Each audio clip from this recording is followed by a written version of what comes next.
బాధపడే పరిస్థితి రాకూడదు. అలాంటి దానికోసం శ్రీకారం చుడతాం. Will work it out how to guide them.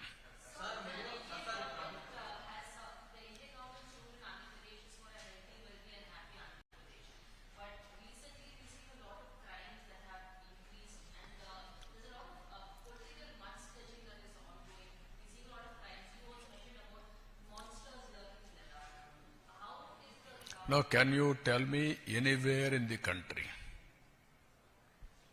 any political party is having this type of background? I'm asking straight question. In the country, బాబాయిని చంపి ఆనాటి ముఖ్యమంత్రి నేనే, నా చేతిలో కత్తి పెట్టే ధైర్యం వచ్చిందంటే నేరస్తులకి, కెన్ యూ ఇమాజిన్? దాన్ని నమ్మించడానికి సాక్షి, పేపరు, టీవీ పెట్టుకొని పదే నమ్మించి సానుభూతి సంపాదించడానికి కూడా చూశారు కదా మీరు. Are they fit in politics?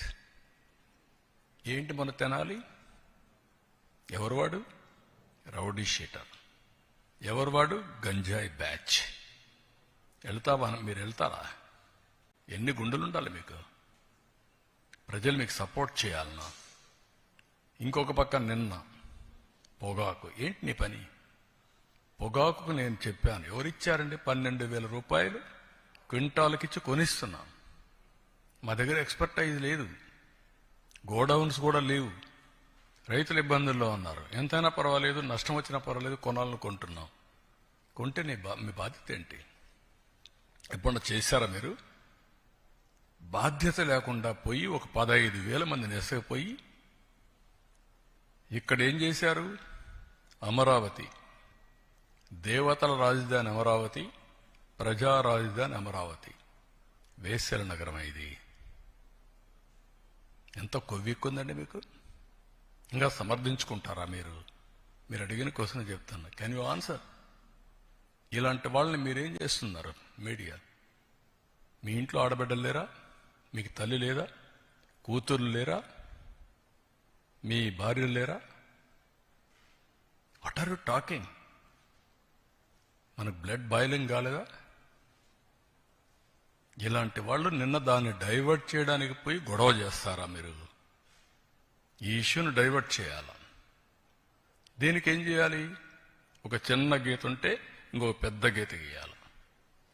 అంటే పోయి 15,000 మందిని పెట్టుకొని రౌడీజం చేస్తారా? అంటే మీ ఉద్దేశం ఏంటి? నేరస్తులు రాజకీయ ముసుగులో చేస్తున్నారు కాబట్టి మాట్లాడితే రాజకీయ నాయకులపైన యాక్షన్ ఎవరి మీద తీసుకోవాలి? రాష్ట్రానికి లా అండ్ ఆర్డర్ ఎవరు క్రియేట్ చేసినా బీ కేర్ఫుల్. హెచ్చరిస్తున్నా. నేనెప్పుడూ భయపడలా. తీవ్రవాదులపైన పోరాడినప్పుడు కానీ, ముఠా నాయకులపైన పోరాడినప్పుడు కానీ, కమ్యూనల్ వైలెన్స్ని అణిచివేసినప్పుడు కానీ ఒకటే ధ్యేయం, public safety. Public safety, no compromise. ఈ విషయం గుర్తుపెట్టుకోవాల్సిందిగా ప్రతి ఒక్కరిని హెచ్చరిస్తున్నా.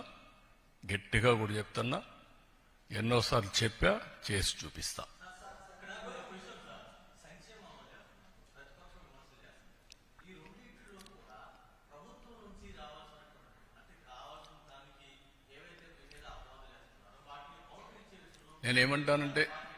నేనేమంటానంటే లాజిక్ లేని వాళ్ళు, కనీసం ఒక పద్ధతి లేకుండా విమర్శిస్తే దానికి మీనింగ్లెస్.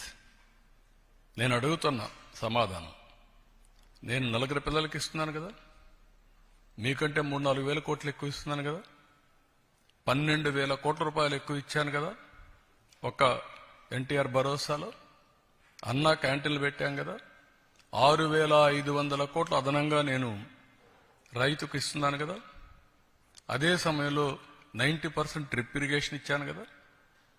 అదే సమయంలో ఎక్కడ ఎంఎస్పి ప్రాబ్లం ఉంటే అక్కడ కొంటున్నాం కదా. కోకో కొన్నాం కదా. మ్యాంగోకు 4 రూపాయలు కేజీకి ఇస్తున్నాం కదా. పొగాకు కొన్నాం. ఇవన్నీ కూడా మీరు గుర్తుపెట్టుకోవాల్సింది. కొంతమందికి విష ప్రచారం చేసి, రౌడీజం చేసి, దౌర్జన్యం చేసి పెత్తనం చేయాలనుకుంటున్నారు. ఆ ఆటలు నా దగ్గర సాగవు. నేను ఐఎమ్ వెరీ క్లియర్.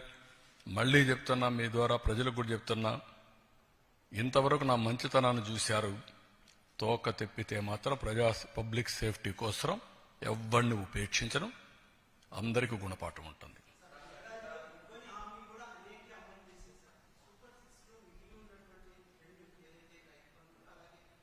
రైతు బంధుని